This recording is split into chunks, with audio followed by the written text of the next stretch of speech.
Imagine the perfect vacation at an exotic resort, sun, beaches, a luxurious hotel. But what if your world crumbles when you discover that your spouse is cheating on you right under your nose? Jason's story begins as a classic getaway but turns into a gripping action thriller full of intrigue, betrayal, and unexpected twists. Get ready to immerse yourself in a world where truth becomes a weapon and revenge is the only path to survival. After I married Rachel, I worked hard for the next 3 years. I worked as hard as I could every day for at least 12 hours, so I accumulated a good amount of money to completely buy a house. My wife and I had accumulated money, and we decided to go on vacation. I couldn't even think that this trip would become a nightmare for me, and my wife would pay for her actions. My name is Jason, and this is my story. Rachel is my wife. She's 28 years old, and we've been together for 3 years. I've always been proud of my wife. She's intelligent, quick-witted, takes care of herself, and goes to the gym and beauty salons every week. Unlike me, I can't say I look terribly bad. My only flaw was the belly I had grown over the past couple of years. I loved coming home in the evening to be greeted by my wife in a short robe. We would sit down for dinner, watch a movie with me having a beer and her having wine. After the movie, we could indulge in pleasures in the bedroom. Over the 3 years, I managed to completely pay off the house credit, and it became fully ours, just ours, and no one else's. I also got a promotion at work, which means more money for our family. Overall, we lived in harmony. The only thing that caused disagreements and heated arguments was the question of having children. I believe we're ready for a baby, especially since I'm already 30. On the contrary, Rachel thinks we should first live for ourselves, see the world, and accumulate capital. I always tell her, darling, what you're saying means we'll have kids no earlier than 40, and by then it might not work out. I really want a child, and the sooner the better. Don't you remember how we discussed before the wedding that as soon as we pay off the house credit, we'll start a family?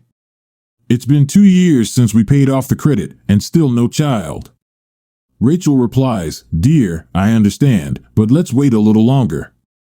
We've lived our whole lives in this city. I want to see the world, at least one country, and then we can think about having a baby. What do you think about that idea?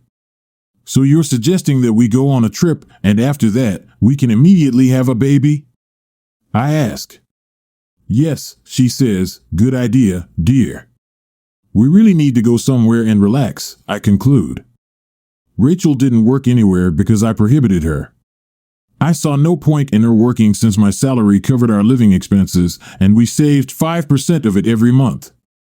So, we had enough money to provide Rachel with beauty salons, the gym, massages, and our joint travels. The next day after the conversation, Rachel welcomed me home from work with excitement.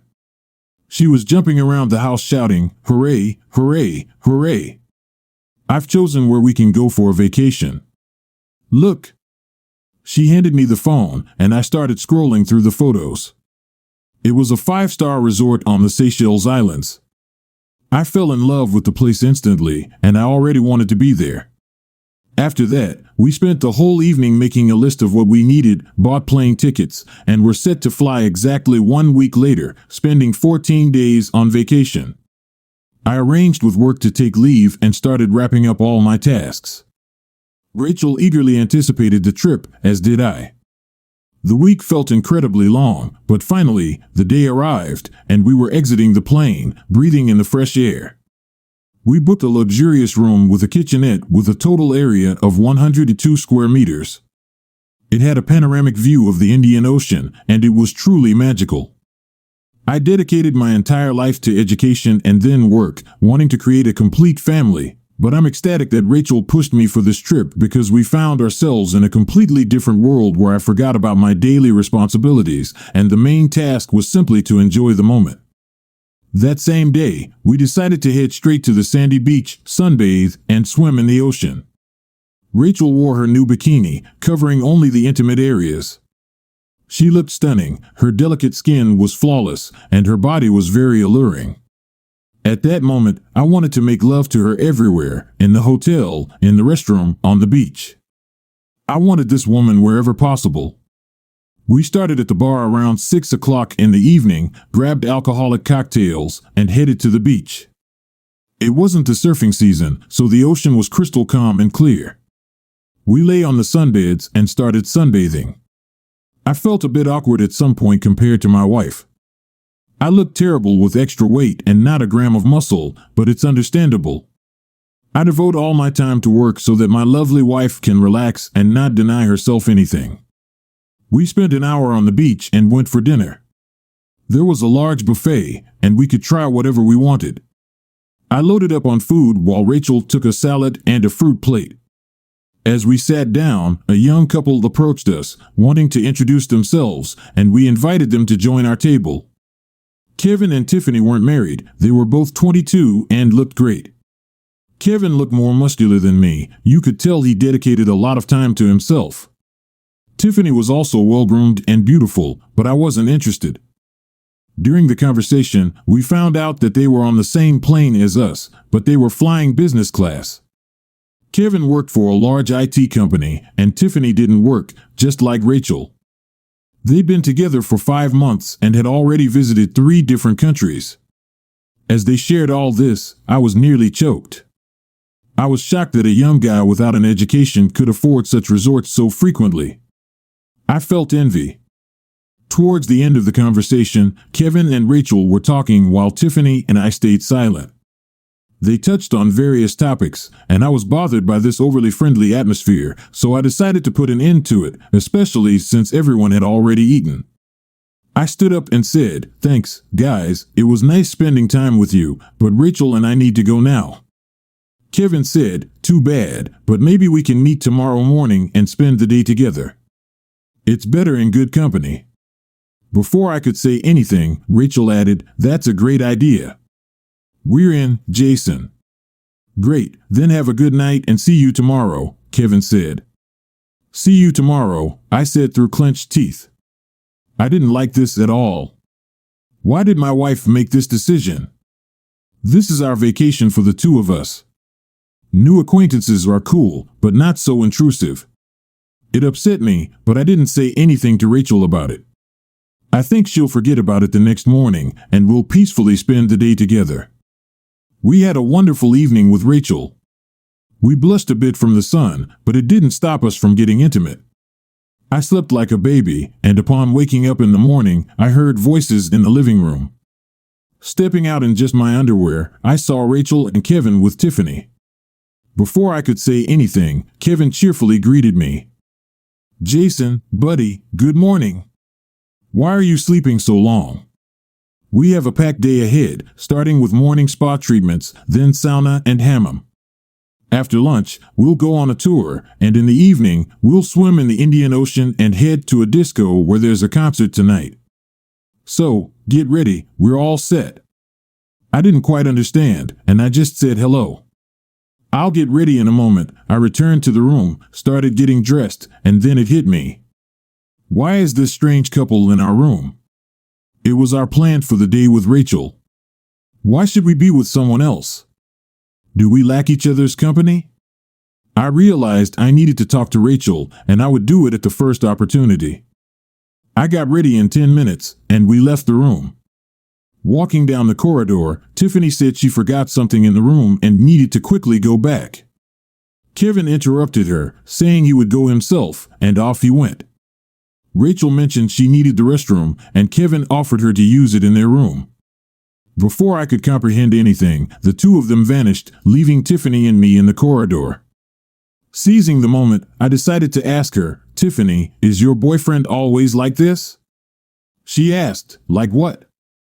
I said, "Well, so friendly, and does it not bother you that they went together to your room?" She replied, "He likes socializing, and we've been in a relationship for a long time. I trust him, so what's there to be afraid of? Rachel just wanted to use the restroom, and our room is closer than yours." Reluctantly, I agreed with her, but I still didn't like it. They were gone for 7 minutes. I timed it from when they left. Kevin handed his girlfriend a bag, and Rachel returned a bit excited, or maybe it was just my imagination. Throughout the day, I couldn't find a quiet moment to talk to Rachel because we were always with Kevin and Tiffany. I can't say we were bored, it was even fun, but I knew I would be much happier spending these days with my wife. Evening came, and we all headed to the beach. Rachel had her fourth cocktail, Tiffany her third, and Kevin preferred a bottle of expensive whiskey, offering me some, but I declined. I was already exhausted and just wanted to lie on the beach and sunbit. Rachel and Tiffany found common ground, sitting together on the sand and chatting about something. This was the first time I saw them communicate. Meanwhile, Kevin was on the shore, touching the water. "Jason, come here," he shouted, and I approached. We sat on the beach, and a conversation ensued. "Jason, listen, I've been socializing and meeting people for a while, but you guys are the first company I genuinely like.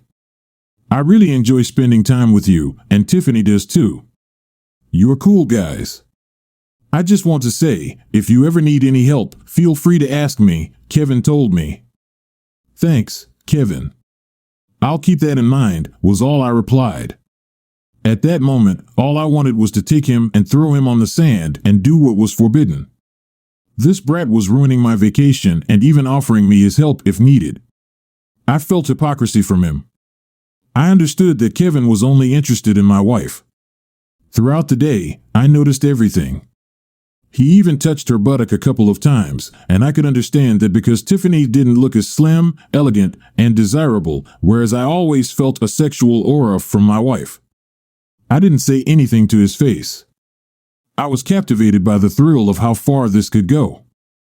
The evening on the beach passed eventfully. I didn't even go into the water. Meanwhile, my wife, Kevin, and Tiffany splashed around while Rachel was swimming. A notification from her mom came to her phone. I didn't read it, but decided to unlock her phone out of curiosity to check her contacts. In the contacts, I found her conversation with Kevin. Damn it, they exchanged numbers, I thought to myself. They had a small dialogue where they wished each other good night yesterday and exchanged messages to meet up in the morning. There was nothing compromising in their conversation, just ordinary dialogue. But instead of my wife, Kevin could have taken my contact to stay in touch, and for that alone, I could have punched him. Because why is he talking to my wife and I don't know about it? The useful thing I learned from their conversation was their room number. They had a presidential suite, 270 Bon Sant. We never even thought about that. I was shocked. I put her phone aside, and when they all returned from the water, I said that I wasn't feeling well and wouldn't go to the disco. But the only thing I heard from my wife was, "Okay, you can go to our room and rest. We really had a busy day today. I'll be back late, so you don't have to wait for me." I was speechless. I saw Tiffany's shocked reaction too. She said, "Rachel, maybe you should spend time with your husband. We can go to the disco any other day." Kevin added, "Tiffany, what nonsense is this? We've been waiting for this event the whole day, and you suggest Rachel skip it?" A dispute erupted, during which Tiffany slapped Kevin and called him a jerk, then left for the room. Kevin gathered his things and followed Tiffany, apologizing to us. Rachel and I were left alone on the beach. I wanted to leave with her, so I took her hand to hug and kiss her, but she pulled away and started hysterically saying, "It's all because of you. Can't you see? It's all your fault. You can't behave properly. Do we have so many friends? You never do what I want. Even on the disco night when we were all swimming and having fun, you were lying on the sunbed as if you were unwell. I know you're lying. You're just annoyed with Kevin, admit it. That's the truth. You don't understand. We came on this vacation together. We should be together, not with someone else. Okay, we can have lunch or dinner with them, go to the pools, and so on, but we should spend most of the time together. You pay too much attention to Kevin." Why? I held back as much as I could. I didn't want to say everything that was boiling inside me. But then Rachel said, "Kevin, what about Kevin? He's our friend, or are you jealous of him, huh? Or do you think I'll cheat on you with him? What's wrong with him? Answer. Why are you ruining my vacation, then?" I couldn't hold back. Without saying a word, I took her hand and led her to the room. She tried to break free. I just said loudly, "Shut up," and said it again, and on the third time, she walked quietly. This behavior from my wife was new. I'm not a tyrant. I never oppressed or denied her anything. But what she demanded was too much. She wanted me to stay in the room, and she would dance in the club with strangers. Absurd. I took her to the room. She lay down on the bed and started crying. After 30 minutes, I wanted to approach her and calm her down, suggesting going to the terrace jacuzzi, which was 2 minutes away from our room. But when I entered the bedroom, I saw her sitting on the phone. When I approached, she put it aside and turned away from me in silence. "Rachel, dear, we are not little children. I'm sorry for exploding on you like that. Let's go to the jacuzzi, relax together," I said. After a couple of seconds, she said, "Go to your jacuzzi, and I'll stay in the room. I need to collect myself. We'll talk later." I tried again, but it was useless. She lay there and ignored me. It was 8 in the evening, and I went to prepare for the jacuzzi, letting her know I would wait for her there. Before leaving, she asked me, "How long should I wait for you?" I replied, "Somewhere around an hour." "You'll join me, okay?" "I'll think about it," she replied. I left her in the room and went to the jacuzzi. It was magnificent. My whole body was massaged, and I felt like I was in space.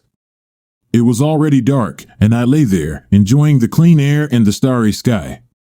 About 10 minutes later, it struck me. I began to analyze the situation in my head. I understood that Rachel and Kevin had some feelings for each other. They spent more time together than with Tiffany and me throughout the day. Tiffany didn't notice this connection at first, but in the evening when they had a quarrel, she probably realized something was wrong. Then I remembered their correspondence. Rachel had Kevin's contact, and a terrible thought crossed my mind. What if while I'm not in the room, Rachel wrote to Kevin, and now he's in my room with my wife? Rachel asked me how long I would be in the jacuzzi for a reason. I had to catch them red-handed. I went back to the door, and a strange feeling came over me as if I had forgotten something. I didn't have the keycard in my bag, even though I distinctly remember putting it there when Rachel came out to ask when I would return. She also handed me my bag, apparently pulling out the card at that moment. It was bad. In that moment, I realized I could approach the administrator and ask for an additional card. The main thing was that she remembered me. To my luck, I got the card, and I promised to return it the same day. I returned to the door, and my body seemed to stop obeying me. Activating the door quickly, I entered. The first thing I heard was a female moan, which abruptly stopped when I walked in. I immediately went to the bedroom. I saw the scene. My wife was sitting on Kevin, and the room was very stuffy. All her lingerie and bathrobe were scattered, panties hung on the picture, the bathrobe was on the floor, and the bra was on the chair. The first thing Rachel said was, "Sweetheart, this is not what you think. Let's talk." A mix of emotions surged within me. I was humiliated, and now I had to have a conversation. Moreover, I stood there for about 10 seconds, and they didn't separate from each other. Unable to bear it, I rushed straight at them. I pushed Rachel off the bed and leaped onto Kevin. He managed to hit me a couple of times. First, I just wanted to grab him, so unable to hold back, I stunned him. It was as if he had fallen into a deep sleep. Rachel sat on the floor, afraid to move. I cast a disdainful look at her and said, "Darling, you don't want trouble, do you? Come to bed with me." What do you want to do?" she asked. She obediently listened to me, and strangely, I liked it. She lay on the bed next to Kevin, and I got up, heading to the drawer. At that moment, Rachel asked me, "What did you do to him? Is he alive?" I didn't answer her. He was, of course, alive. Instead, I continued rummaging through the drawer. "Dear, I understand everything. I acted very foolishly. Forgive me." "Let's talk," she said, but I paid no attention. I found handcuffs, which Rachel and I had used occasionally during intimate moments. I handcuffed one of Rachel's hands and attached it to Kevin's hand. I took out a fishing net and fashioned it into something like a rope. First, I tied up Rachel, securing her to the bed completely, then Kevin. Rachel didn't resist. She breathed deeply and occasionally uttered phrases about how much she loved me. When I finished standing in front of them, I took my phone, turned on the camera, and Rachel began, "Why? What for? Don't you remember our goal, the goal we are working towards, our child together? Stop hurting me, no more us," I said, and took a couple of shots of them lying together, bound and naked, signing this photo as cheaters caught red-handed. I sent it to friends, acquaintances, and parents. I deliberately removed the ring from my finger and threw it out of the open window. Throughout this time, Rachel lay there, pleading not to do anything wrong, but it was already too late. "I'll put you in prison, Jason, hear me? For this, you'll pay a huge sum of money, and you'll end up with nothing," she said. At that very moment, someone knocked on the door. "They've come for you," Rachel said. I found Kevin's dirty briefs, crumpled them up, and made Rachel silent using them, saying, "You like getting into other people's pants." Then I left the room, closing it tightly. I opened the door, and there stood Tiffany. She immediately said, "Oh, Jason, hi. Sorry, I'm so late, but have you seen Kevin? He said he'd go get ice cream for us, but he's been gone for about 50 minutes. I thought to myself, wow, so much time has passed. Tiffany, I know where your boyfriend is, but you won't like it. You need to see this, I said, and she silently followed me. I opened the door, and she saw her boyfriend lying with my wife. Rachel was already red from trying to spit out Kevin's underwear from her mouth, but it was useless. I explained to Tiffany that it wasn't me who set this up. I went to the jacuzzi, waited for my wife, got suspicious, returned to the room, and saw these two in bed. Tiffany couldn't stand it and started hitting Kevin with her hands. I quickly pulled her away, and at that moment, he woke up. Seeing me holding his girlfriend from behind, he probably thought I was making advances. But when he tried to stand up abruptly, he ended up back in bed just as quickly. They were both tied up and couldn't do anything. You understand that it's over for you, I said. Before he could finish, I silenced Kevin with my wife's dirty laundry. Now, they both lay in bed unable to do anything. Tiffany watched all of this and cried. I closed the window and turned on the air conditioner, setting it to the highest heat. I gathered all my things from the bedroom. Unnoticeably, I took my wife's passport and all her documents, leaving her without any identification. I also took her phone and Kevin's. I removed their SIM cards, smashed them on the floor, put them in a bag, and Tiffany and I went to their room. While Tiffany packed her things, I also took all of Kevin's documents and put them in a separate bag with Rachel's phones and documents. I also took my wife's and Kevin's credit cards. In Kevin's suitcase, there was about $450,000 in cash. This turkey carries cash with him, what a clown, I thought to myself, and decided to take all that money. Leaving the hotel, I warned the administrator that there were scammers in the room living here illegally and asked to check the room exactly in 2 hours, handing over the key card. Tiffany and I went to the airport, getting rid of all the documents and phones beforehand. We felt like we were in a movie, some action thriller. Arriving at the airport, we took the first flight with 2 layovers, eventually reaching our hometown. We spent 3 days there, during which I put the house up for sale, filed for divorce, and Tiffany and I went to California. During this time, neither Kevin nor Rachel contacted me. Only her friends and parents started threatening me, but I didn't care. They asked where Rachel was, and I said I had no idea. They thought I had done something bad to her since she wasn't in touch, but I hadn't done anything terrible. I believe my payback was fair. Tiffany and I lived together in California. I can't say we have love and all that, but I think it might develop into something. I was transferred to California from my job, which I was delighted about. I divorced Rachel, and we sold our house, splitting it in half. Rachel lost most of her friends, and even her parents started treating her differently, but that's what she deserved. In general, I left everything behind to live and work for myself and also help Tiffany. I hope that in the near future, we will become a complete family. The story of Jason grips you from the first lines and doesn't let go until the very end. An emotional explosion, full of unexpected twists, makes you reflect on the boundaries of human loyalty and revenge. Story 2. As a child, my mother told me not to let your friends get too close to your marriage, and I think I just now understood the meaning of her words. My wife and I spent 6 happy years of marriage together until, at some point, she offered me a temporary separation which shocked me. I didn't fall for her manipulations and found a solution, and eventually, she regretted her decision. We tied the knot relatively late. I was 30 and she was 33. It happened 6 years ago before our paths crossed. We both lived without denying ourselves anything, and financially, we were pretty much making ends meet. Our premarital conversations revolved around our shared desires to have children and the agreement that Pamela would be a stay-at-home mom until the youngest child went to school. We both believed in the importance of having a full-time parent at home for the well-being of the child, provided it was financially feasible to make our dreams come true. We needed to save enough money before starting a family.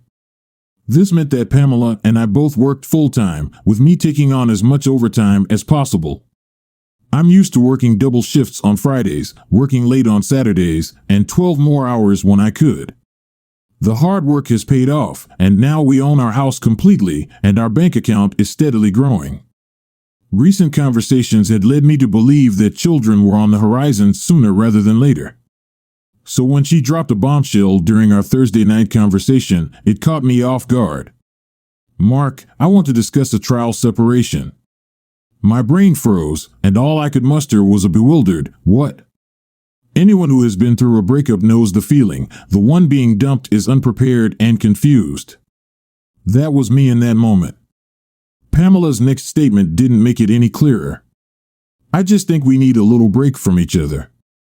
Admit it, Mark, you're not as romantic as you used to be, and you don't seem to appreciate me enough. A little break would do us good. How about a month? I'll stay at Stephanie's, and you can call me whenever you want, but we shouldn't see each other more than once a week. Just trust that I love you and I know we'll make beautiful children together." Stunned, I managed to stammer out, "I don't have any say in this, Pamela." She insisted, "Please sit down, Mark." Reluctantly, she continued, "There's no one else, Mark. If you tap my phones, spy on me, or hire a private investigator, it'll only signal distrust. I love you, and I'll be back in a month or so if I miss you." Feeling cornered, I expressed my frustration. "It's not fair, Pamela. You've had time to plan this, but it's all new to me." The conversation took an unexpected turn when she revealed she had plans to go out that night with her friend, Stephanie. I grabbed her arm, urging her to stay and discuss the issues. As the truth spilled out, I felt a surge of embarrassment. Pamela had criticized our lack of outings, my diminished romantic gestures, and my weight gain. She justified her actions, saying it was just a month-long break. Angered, I accused her of jeopardizing our relationship with her one-sided actions. The next day, I returned to work, going through the motions.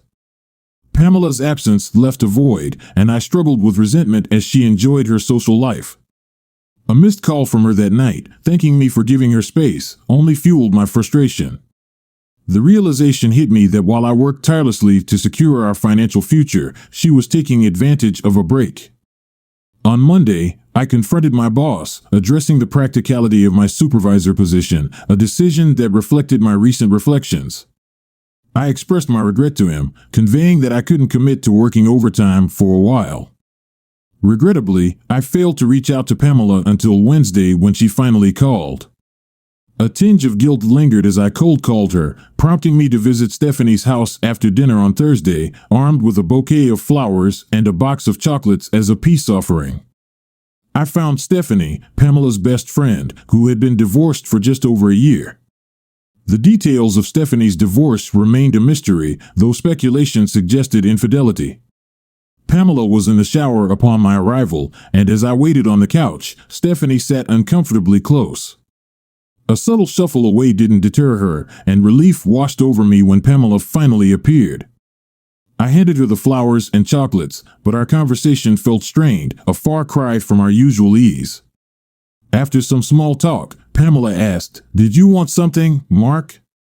Her question puzzled me, but I clarified that I had only dropped by to invite her out the next night. Apologetically, she revealed, "Sorry, Stephanie and I already made plans." My decision to quit working Friday night for the sake of family and physical health caught her off guard. Despite initial shock, Pamela embraced me, acknowledging the need for my presence in a few months. Stephanie returned, breaking the moment with news of an upcoming party at a local club. I hurriedly left, realizing that there were things I wasn't meant to witness. Outside, Pamela and I exchanged a few words, and I begged her to come home. She promised to reconsider her decision in 3 weeks, and there was discomfort in this promise. My weekly visit the following week took place on Tuesday evening, and I found Pamela in the shower again. I carefully sat down on the sofa, deciding not to repeat past mistakes. Stephanie, dressed in a revealing outfit, a short robe with lace underwear visible from under it, began to approach slowly, which caused me concern. Pamela appeared confused, explaining that they were leaving, highlighting my mistake with the call because I allegedly forgot to warn them. The humiliation of being kicked out did not go away, and giggling behind a closed door increased my embarrassment. The following Sunday, none of us called. I trained in the backyard using homemade strength training machines to regain my former strength. The unexpected touch of hands clasping me from behind brought a feeling of human contact. 2 weeks later, suddenly frozen, I turned around and saw Stephanie expressing her inability to resist. Shocked, I freed myself and invited her to have coffee in the kitchen. Stephanie's outfit accentuated her cleavage. We were having a meaningless chat, which was beyond my power. When I was asked about Pamela, I refrained because she made it clear that it was none of my business. Stephanie, unperturbed, hinted at Pamela's disappointment, expecting me to beg and grovel. Expressing my patience, I shared that I had initially reached out to Pamela, but she declined, never resolving my lack of understanding about our separation.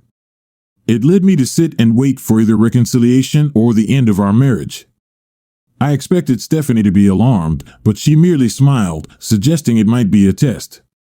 Not finding Stephanie emotionally attractive, I dismissed her advances. As the conversation continued, her top seemed to defy buttons, revealing a hint of admiration for our relationship. Stephanie questioned the authenticity of my love, probing if I was genuinely okay with Pamela dating others or pretending not to care. My veins turned ice cold as the conversation took an unexpected turn. Throughout the one-sided breakup, the topic of dating had never surfaced. However, my blunt statement, "Don't forget you're married," should have been implicit. Without uttering another word, I exited the house and slipped into my car. Arriving at Stephanie's house, I entered uninvited. From the kitchen window, I spotted Pamela sunbathing on the terrace in a bikini. With determination, I approached her, expecting a defense to her questionable dating activities. Surprisingly, Pamela appeared resolute rather than concerned as she explained a recent night out dancing with some guys. I couldn't shake the feeling that something was off. Instead of defending herself, she seemed oddly determined. Expressing my hurt over the situation, I pleaded for clarity on our separation. I urged her to come back home. Skipping the next 2 weeks, Pamela remained firm, stating that her old feelings hadn't returned. Her confusion perplexed me more than any of her recent irrational behaviors. Leaving without looking back, I contemplated her suggestion to ask her out again. The next weeks were marked by awkward nightly phone calls, and on a Friday, I received a call at 7 p.m., redirecting the home phone to my cell. I overheard music in the background. Trying to confirm Pamela's whereabouts, I saw her car at a bar near Stephanie's. Peeking inside, I witnessed her with friends discussing our relationship. Monica and an unfamiliar girl joined them, expressing doubts about my romantic gestures. Intrigued, I listened to their conversation while hiding at the bar. An attractive stranger approached and engaged in conversation. Admitting to my troubled marriage, she expressed a desire for company. We chatted discreetly, ensuring we weren't being observed. The main thing for me was to be noticed, otherwise, Pamela would realize that I was spying on her. As the evening progressed, I noticed that a man came up to their table and ordered drinks for everyone. At some point, Monica came up to Doris and me, whom I did not expect to see. She saw me sitting at the bar with a girl and most likely saw me kiss Doris on the cheek. Doris greeted Monica, but Monica invited Doris to join their women's company. But Doris refused. This turn of events unsettled me. Monica left us in silence. Meanwhile, Doris said that she needed to go home urgently and silently left me her business card. I continued to watch the table. Someone who remembered Pamela left the bar. 2 minutes later, my cell phone rang with Pamela's name on the caller ID.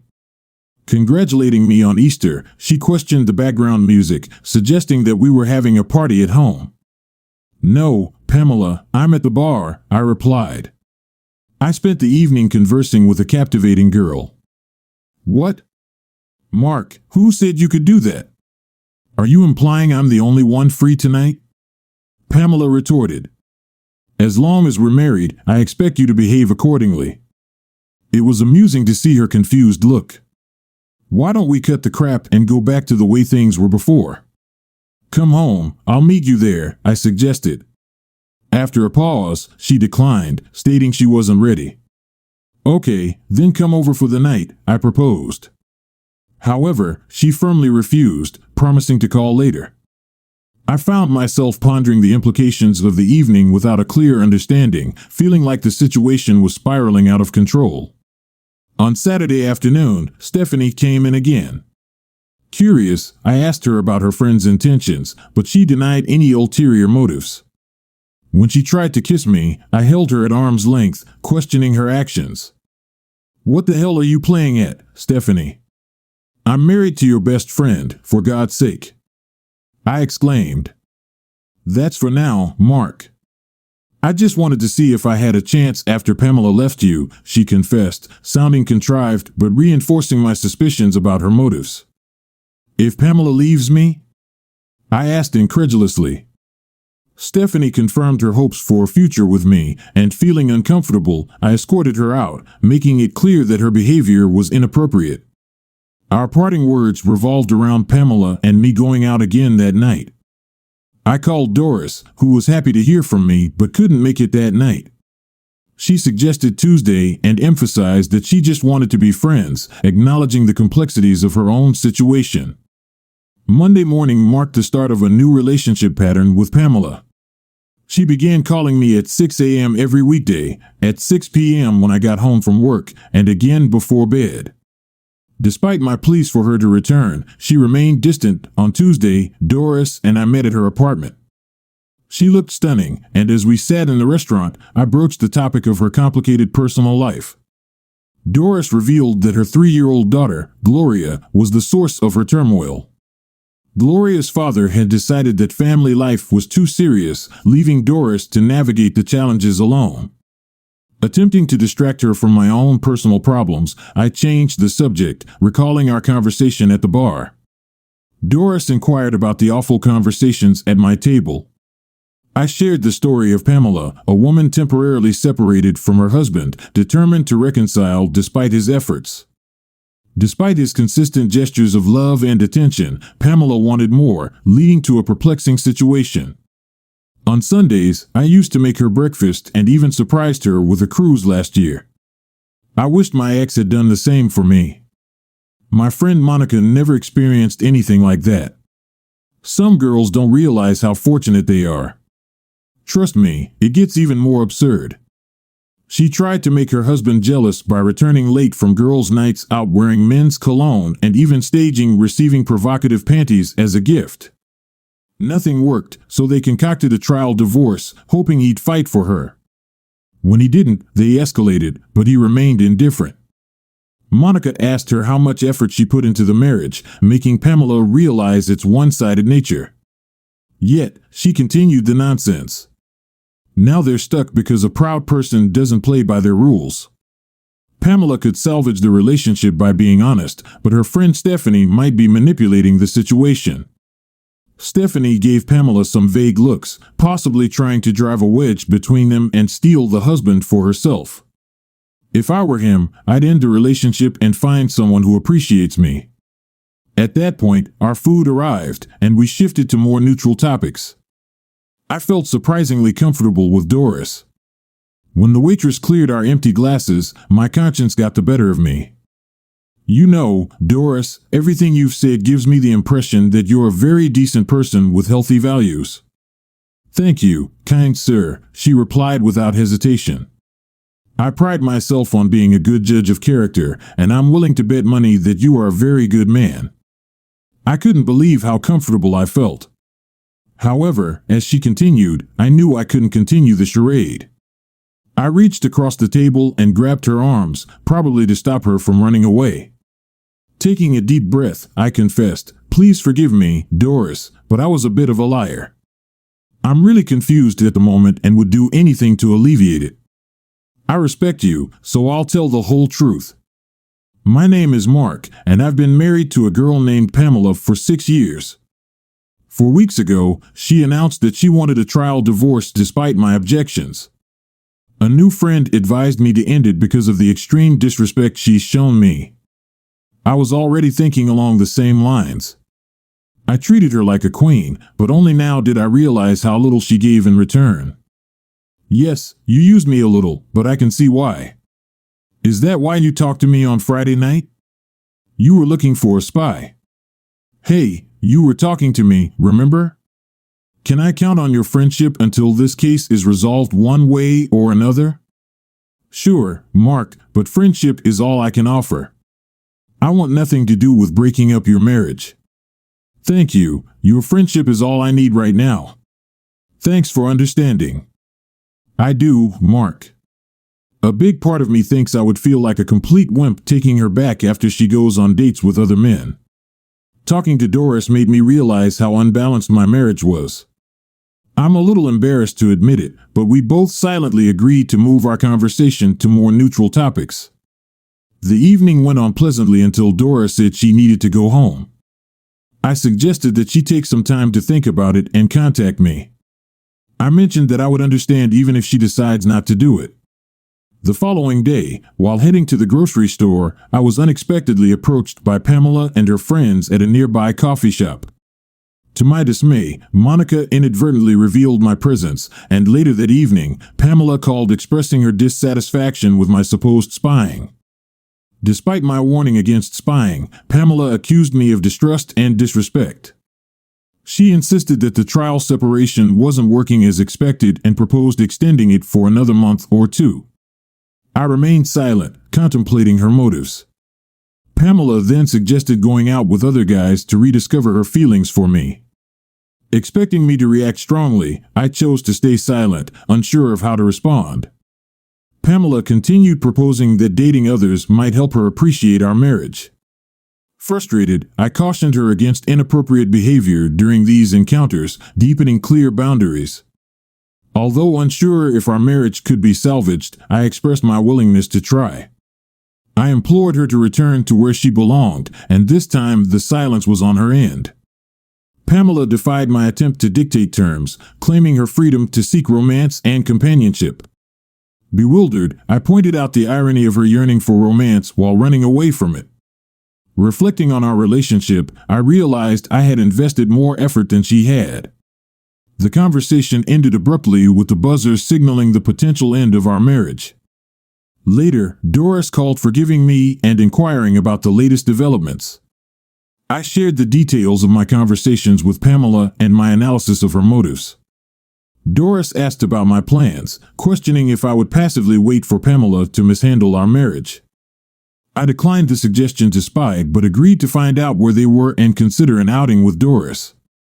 I won't stoop to her level by staying in the same place, but the idea of meeting this weekend appeals to me. After a brief negotiation, we settled on a Sunday picnic. Without much difficulty, she didn't question why I wasn't available on Friday or Saturday. Our conversation lasted around 2 hours. Locating Pamela and Stephanie on Friday was swift. Spotting them in the familiar bar hinted at two possibilities. Either Pamela believed I was too timid to spy on her, or, more likely, she was falsely accusing me of spying. Feeling slightly ashamed, I observed the scene through the windows. Pamela, Stephanie, and Monica spent the evening chatting until 10 p.m. Stephanie accepted dance offers, but Pamela and Monica declined. Two persistent guys approached them, focusing on Pamela and Stephanie. Monica eventually left, leaving the trio at the table. The girls discreetly scanned the dark corners of the bar. To my surprise, Stephanie and Pamela left alone at 11:30, and I discreetly followed their cab until the lights went out. Saturday unfolded differently. It was the same bar with the same two guys waiting, and they quickly paired up. At 8:05 p.m., my marriage reached its end when, during a dance, the other guy touched Pamela inappropriately. Approaching the scene, I demanded he back off, and Pamela, with a smug expression, warned me not to spy on her again. Ignoring social norms, I presented divorce papers, leaving her stunned. Observing from a distance, I saw Pamela crying intensely. Stephanie's return brought an unexpected twist as she seemed to convince Pamela that their plan was progressing as intended. Anticipating Stephanie's visit the next day, I feigned absence. Doris, a perceptive friend, welcomed me with open arms, and her mother Jane joined us. After explaining recent events and proving my seriousness, Jane and Doris comforted me. The next day, I ignored several of Stephanie's calls but eventually knocked on Doris's door with red roses. Doris, perceptive as ever, invited me in, introducing me to her mother. After updating them on recent events, we spent a delightful day by the river. Despite Doris's claim of feeling left out, her wide smile revealed otherwise. Jane treated me to dinner, and I left with a chaste kiss on Doris's cheek. Upon returning home, Pamela awaited me with the papers I had given her, her car engine running, and a determined look on her face. Saturday came, and she handed me the signed papers, duly witnessed, as she walked back to her car and drove away. I was left stunned. Her parting words echoed, suggesting that now that she saw through my supposed bluff, maybe I would ask her out. I couldn't fathom her perspective. It seemed like she hailed from a different galaxy. Later, the situation took an unexpected turn. The drama escalated on Monday night when Stephanie, waiting in my driveway, impulsively kissed me. I vehemently expressed my lack of interest in her, but before any coherent response, Pamela intervened, driving down the driveway.